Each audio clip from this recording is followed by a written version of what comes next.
ओम शांति। आज 21 मार्च 2023 के साकार मधुर भावाक्य हैं। आज बाबा बच्चों को बहुत बड़ी खुशखबरी सुना रहे हैं कि तुम बच्चों के दिल में सदा खुशी के ढोल बजने चाहिए। क्यों बजने चाहिए? क्योंकि मोस्ट बिलव्ड बाबा आपको शाहों का शाह बनाने के लिए आया है। आपको 21 जन्मों के लिए एवर हेल्दी वेल्दी बना रहे हैं। बहुत खुशी होनी चाहिए कि बाबा हमारे लिए आया है और हमें स्वर्ग का मालिक बना रहे हैं। बहुत खुशी होनी चाहिए कि हम बाबा की श्रीमत पर चलकर स्वयं दैवी गुणधारी बन रहे हैं, देवता बन रहे हैं। अनेकों को भी देवता बनाने का पुरुषार्थ करना है। डायरेक्ट ईश्वर की मत पे चलना है। बाबा हमें ईश्वरीय मत देते हैं, उस श्रीमत पर पूरा चलना है। याद की यात्रा में रहना है, जिससे आत्मा और शरीर गुलगुल बन जाता है। साथ साथ बाबा ने कहा, जब आप कहीं समझाते हो तो बहुत प्यार से कहो, हे मीठी आत्माएं, हे बाबा के मीठे बच्चे। तो धीरे धीरे उनको बाबा की बात समझ में आएगी। बाबा ने आकर के जो ज्ञान दिया है अपने बच्चों को दिया है। पहले आप भक्त थे, अभी आप बच्चे बने हो, तो आपको बाबा से मुक्ति और जीवन मुक्ति का वर्षा मिलता है। सुनते हैं बाबा के मधुर बोल। बाबा कहते, मीठे बच्चे, भगवान आया है सभी भक्तों को भक्ति का फल, मुक्ति जीवन मुक्ति का ठिकाना देने। भगवान आया है सभी भक्तों को भक्ति का फल, मुक्ति जीवन मुक्ति का ठिकाना देने। तुम भक्त से अभी वारिस बने हो, बच्चे बने हो। कुछ न, तुम बच्चे किस स्मृति में रहो तो दिल में खुशी के ढोल बजते रहेंगे। किस स्मृति में रहो तो दिल में खुशी के ढोल बजते रहेंगे। स्मृति रहे, मोस्ट बिलव्ड बाबा आया है हमें विश्व का मालिक, शाहों का शाह बनाने। हम अभी सूर्यवंशी राजा रानी बन रहे हैं। बाबा 21 जन्मों के लिए एवर हेल्दी वेल्दी बना रहे हैं। हमारे सत्युगी राज्य में सब चीज़ें फर्स्ट क्लास होंगी, तत्व भी सतो प्रधान होंगे, आत्मा और शरीर दोनों गुलगुल होंगे, फूल समान होंगे। इस स्मृति से दिल में खुशी के ढोल बजते रहेंगे। ओम शांति। बच्चे जानते बाबा परम धाम में रहने वाला है। वो बाप खुद बच्चों को कहते, अब तुम भक्त नहीं हो, अभी तुम भगवान के बच्चे हो। तुम भक्त नहीं, भगवान के बच्चे हो। भक्त भगवान को ढूंढते रहते, भक्त को भगवान नहीं कह सकते। भक्त अनेक हैं, भगवान एक है। अब भक्त मनुष्य हैं तो जरूर भगवान को भी मनुष्य रूप में आना पड़े।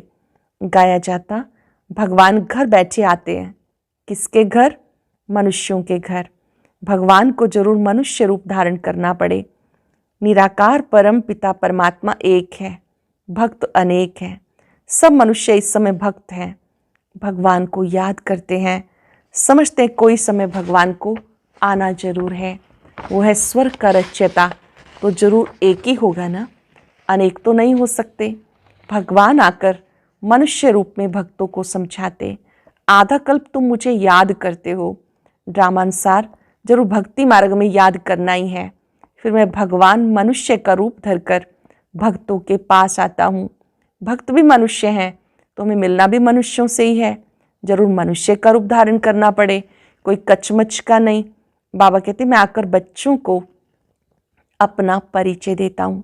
मेरा पार कोई पा ना सके, इसलिए मैं आकर अपना परिचय देता हूँ। मैं आया हूँ, तुम बच्चे जानते हो। बाप मनुष्य तन लेकर आते हैं, वो भी समझाते मैं किस भक्त के तन में प्रवेश करता हूँ। ये ब्रह्मा है सबसे बड़ा भक्त, एक तो भक्त नहीं है। जो भी पुराने भक्त हैं उनका हिसाब बताते, वही प्राचीन देवी देवता जो सतयुग आदि में थे, फिर वो भक्ति मार्ग में आए तो भक्ति शुरू हो जाती, तो वह हुए सबसे पुराने भक्त। उन्होंने पूरी भक्ति की, वही आए हैं भगवान से मिलकर देवी देवता पद पाने के लिए। फिर आकर सम्मुख मिलते हैं। जानते हो, भक्त थे, सारी दुनिया भक्त है। भगवान आया है भक्तों की रक्षा करने, क्योंकि भक्त बहुत दुखी हैं। भक्तों को ये पता नहीं कि शांति और सुख कहाँ होता है। भगवान आकर समझाते, मैं जब आता हूँ तो सौगात लेकर आता हूँ बच्चों के लिए। बेहद का बाप जरूर बेहद की सौगात लेकर आएंगे। अब तुम समझते हो भक्त नहीं, भगवान ने आके अपना वारिस बनाया। भक्त वारिस नहीं होते, वो ऐसा नहीं समझते कि हम बच्चे हैं, बाप से हमें वर्षा लेना है। वो तो सर्वव्यापी कह देते, फिर भगवान कहाँ से आए। अब तुम्हें वर्षा जरूर चाहिए, इसलिए मुझे याद करते हो। वर्षा भी फर्स्ट क्लास चाहिए, सेकंड थर्ड क्लास नहीं।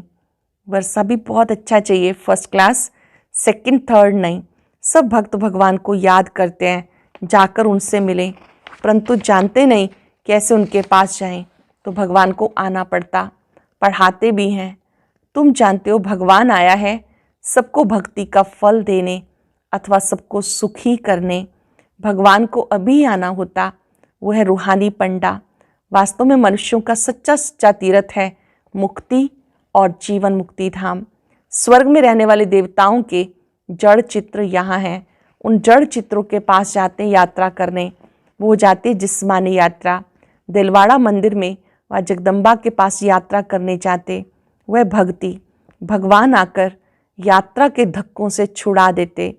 भक्त भगवान को मिलते तो भगवान भक्ति के दुखों से छुड़ाकर ठिकाना लगा देते। बाबा कहते जो भी सब धर्म वाले हैं, सब मनुष्य मात्र को ठिकाना लगाने आया हूँ। असल ठिकाना है मुक्ति जीवन मुक्ति धाम। सबको अपने धाम व स्वर्ग धाम ले जाते हैं। तुम बच्चों की बुद्धि में है बाबा परम धाम से आया है। आत्मा ही चाहती है हम भगवान के पास जाएं। याद कौन करते हैं? आत्मा ही याद करती है ऑर्गन्स द्वारा। बाबा कहते अब तुम्हें देह अभिमानी बनना है।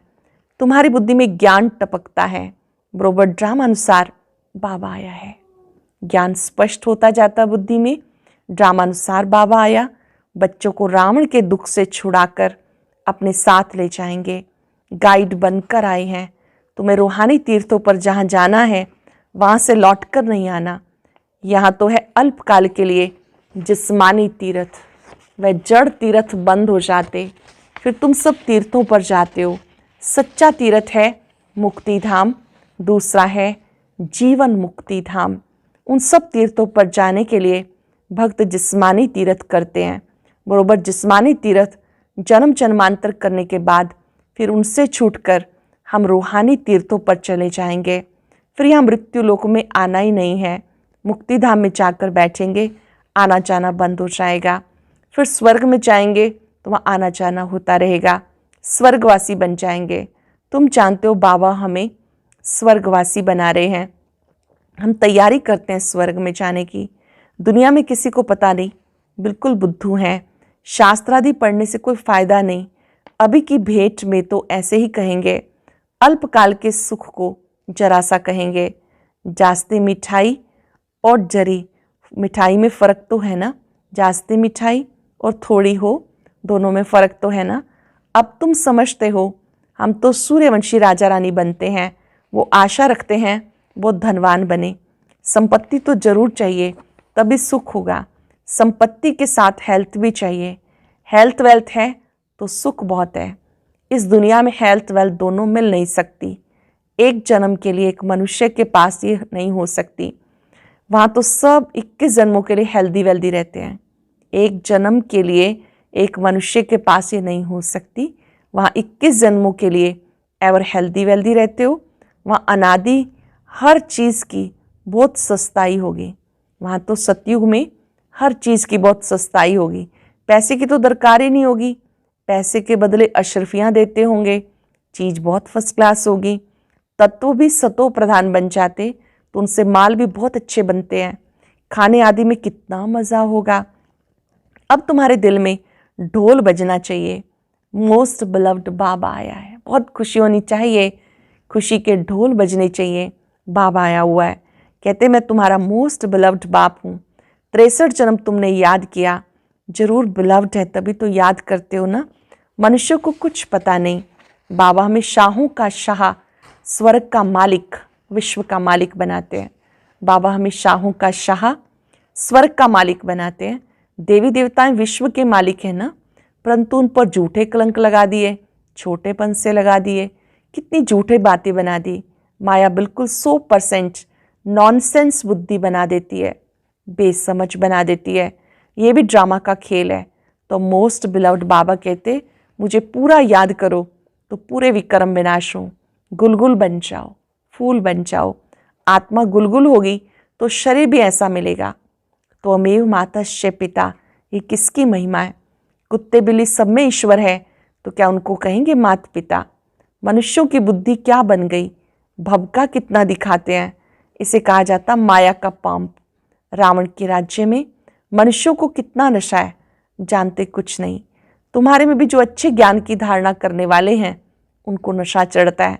ज्ञान की धारणा नहीं तो सूरत भले मनुष्य की है, लेकिन सीरत बंदर की है। तुम बच्चे अब समझते हो, हम श्रीमत पर चल भारत के मनुष्य मात्र को श्रेष्ठ दैवी गुणधारी बनाते हैं। श्रीमत पर चलकर भारत के मनुष्य मात्र को श्रेष्ठ बनाते हैं, दैवी गुणधारी बनाते, अर्थात हम भारत को श्रेष्ठ दैवी राजस्थान बनाते।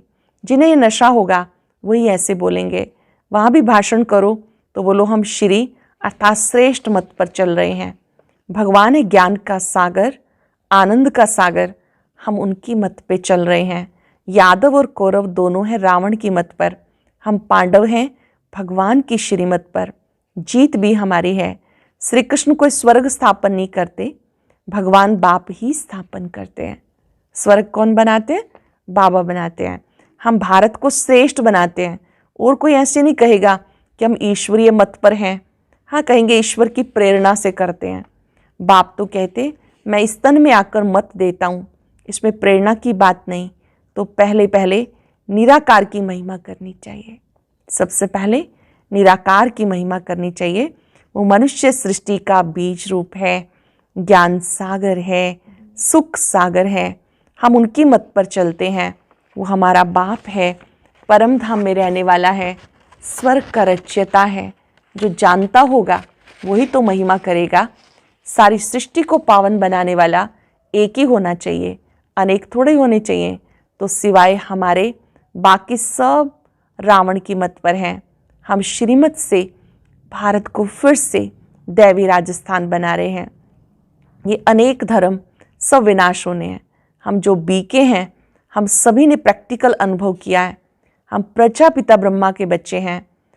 हो तुम भी, लेकिन हम अभी प्रैक्टिकल में हैं। फिर भक्ति मार्ग में इसका गायन होगा। परम पिता परमात्मा ने ब्रह्मा द्वारा मनुष्य सृष्टि रची। वो समझते शायद फट से देवता बन गए होंगे, परंतु नहीं। ब्रह्मा द्वारा पहले ब्राह्मण रचे, फिर वर्णों में ले आना चाहिए। कहानियाँ सुनाने व ड्रामा आदि से कोई फायदा नहीं। एकदम बाबा की शिक्षा बतानी चाहिए। बाबा हमें क्या कहते हैं? हे मीठे बच्चे, हे आत्माएं, सारी सभा में कहना चाहिए, हे मीठे बच्चे, हे आत्माएं, हम श्रीमत पर चल रहे हैं देवता बनने के लिए। वो हमें राजयोग सिखाते हैं। गीता का भगवान भी वो निराकार है, साकार में आते हैं। प्रजापिता के मुख से ब्राह्मण ब्राह्मणियाँ निकलते। हम बीके हैं। परम पिता परमात्मा ने हम ब्रह्मा मुख से रचा है। हम शिव बाबा के पोत्रे हैं। बीके का परिचय देना चाहिए। तुम भी सब आत्माएं शिव के पोत्रे, प्रजापिता ब्रह्मा के बच्चे हो। अभी फिर से नई रचना हो रही है, ऐसे समझाना चाहिए। जो समझे बरोबर हम भी शिव के पोत्रे, ब्रह्मा के बच्चे हैं। हम उनके बने हैं, इसलिए हमारा नाम है ब्रह्मा कुमार कुमारियाँ। कल्प पहले ये ब्राह्मण से देवता, फिर क्षत्रिय वैश्य शूद्र बने, फिर ब्राह्मण बने हैं। ऐसे अच्छी रीति समझाना चाहिए ताकि बुद्धि में बैठ जाए। पहले तो बाबा का पूरा परिचय देना चाहिए। बाबा ने हमें सुनाया, हम फिर तुम्हें सुनाते हैं। सत्य बाबा का परिचय पहले देना चाहिए। हमें जो बाबा ने सुनाया हम आपको सुनाते हैं। ये ड्रामा का चक्र कैसे फिरता है, चक्रवर्ती राजा कैसे बनना होता है, ये नॉलेज है। इसमें कोई हथियार पवार नहीं। वर्ल्ड की हिस्ट्री ज्योग्राफी जरूर मनुष्य ही जानेंगे। मनुष्य सृष्टि का चक्र कैसे फिरता है वो ज़रूर जानना चाहिए। हम बाबा से सुनते हैं तो चक्रवर्ती राजा बनते। तुमको भी बेहद बाप से सुख लेना है तो पूरा पुरुषार्थ करो। बेहद बाबा से शिव बाबा से सुख लेना है तो पूरा पुरुषार्थ करो। बेहद का बाप है, स्वर्ग का रचयिता, उनसे बेहद का सुख मिलता तो क्यों नहीं बेहद बाप को याद करना चाहिए। लौकिक बाप के वर्षे से राजी नहीं होते, हम बेहद बाप से 21 जन्म का सुख पाते हैं। सतयुग के 8 जन्म, त्रेता के 12 जन्म, एक संगम का हम 21 जन्मों का सुख पाते हैं। बाकी है भक्ति की सामग्री। तुम कहते हो शास्त्र आदि अनादि हैं, परंतु ये सब होते भी अब तो कलयुग आकर हुआ। दुनिया पतित बनती जाती, फायदा कुछ भी नहीं हुआ। अब बाबा खुद आए हैं, हम उनके ब्रह्मा के बच्चे ब्राह्मण हैं। वास्तव में वह तुम्हारा भी बाप है। ऐसे ऐसे अच्छी तरह से समझाओ ताकि वो भी पानी हो जाए, पिघल जाए। अच्छी तरह से समझाओ ताकि उन्हें समझ में आए और वो पिघल जाए। अच्छा, मीठे मीठे सिक्के लदे बच्चों प्रति माता पिता बाप दादा का याद प्यार, गुड मॉर्निंग। रूहानी बाप की रूहानी बच्चों को नमस्ते। रूहानी बच्चों की रूहानी बाप दादा को याद प्यार, नमस्ते, गुड मॉर्निंग, शुक्रिया। धारणा के लिए सार। पहली पॉइंट है, रूहानी यात्रा पर तत्पर रहे। याद से आत्मा और शरीर दोनों को गुलगुल बनाना है। रूहानी यात्रा पर तत्पर रहे, याद से आत्मा और शरीर दोनों को गुलगुल फूल समान बनाना है। विकर्म विनाश करनी है। हम डायरेक्ट ईश्वर की मत पर भारत को श्रेष्ठ, मानव मात्र को दैवी गुणधारी बनाने की सेवा के निमित्त हैं। मानव मात्र को दैवी गुणधारी बनाने की सेवा के निमित्त है। इस स्मृति में रहना है। बहुत सुंदर वरदान। सूर्यमुखी पुष्प के समान ज्ञान सूर्य के प्रकाश से चमकने वाले, सदा सम्मुख समीप भव। सूर्यमुखी पुष्प के समान ज्ञान सूर्य के प्रकाश से चमकने वाले, सदा सम्मुख समीप भव। जैसे सूर्यमुखी पुष्प सूर्य के प्रकाश से घिरा हुआ रहता है, उसका मुख सूर्य की तरफ होता है, पंखुड़ियां सूर्य की किरणों के समान सर्कल में होती हैं। ऐसे जो बच्चे सदा ज्ञान सूर्य के समीप और सम्मुख रहते हैं, कभी दूर नहीं होते, वो सूर्यमुखी पुष्प के समान ज्ञान सूर्य के प्रकाश से स्वयं भी चमकते हैं, दूसरों को भी चमकाते हैं। अटेंशन से सुनेंगे। जैसे सूर्यमुखी पुष्प सदा सूर्य के प्रकाश से घिरा रहता है, उसका मुख सूर्य की तरफ रहता है, पंखुड़ियां सूर्य की किरणों के समान सर्कल में होती हैं। ऐसे जो बच्चे सदा ज्ञान सूर्य के समीप और सम्मुख रहते हैं, कभी दूर नहीं होते, वो सूर्यमुखी पुष्प के समान ज्ञान सूर्य के प्रकाश से स्वयं भी चमकते हैं, दूसरों को भी चमकाते हैं। स्लोगन है, सदा हिम्मतवान बनो, सबको हिम्मत दिलाओ तो परमात्म मदद मिलती रहेगी। हिम्मतवान बनो, सबको हिम्मत दिलाओ तो परमात्म मदद मिलती रहेगी। आज हम सब अभ्यास करेंगे। मैं हिम्मतवान आत्मा हूं। बाबा ने मुझे हिम्मत और उमंग उत्साह के पंख दिए हैं। मैंने बाबा से वायदा किया है, कभी भी कहीं भी मुझे निराश नहीं होना है। ना निराश होना है, ना होने देना है। हर एक आत्मा को हिम्मत देनी है। अपने मन बुद्धि को बाबा पर एकाग्र कर ले। वही है जो हिम्मत देने वाला है, शक्ति देने वाला है, मार्ग प्रदर्शक है। उस सत्यम शिवम सुंदरम पर मन बुद्धि से एकाग्र हो जाएं। उनसे आती शक्तियों की किरणें मेरी हिम्मत बढ़ाती हैं, उत्साह बढ़ाती हैं। जी भर कर बाबा को देखें, शक्तियों से भरपूर हो जाए। मैं हिम्मतवान आत्मा हूं। हिम्मते बच्चे मदते बाप। हिम्मत का एक कदम हमारा 1000 गुना मदद बाबा की। शुक्रिया बाबा, शुक्रिया। और अब सुनते हैं आज का अव्यक्त ज्ञान मोती।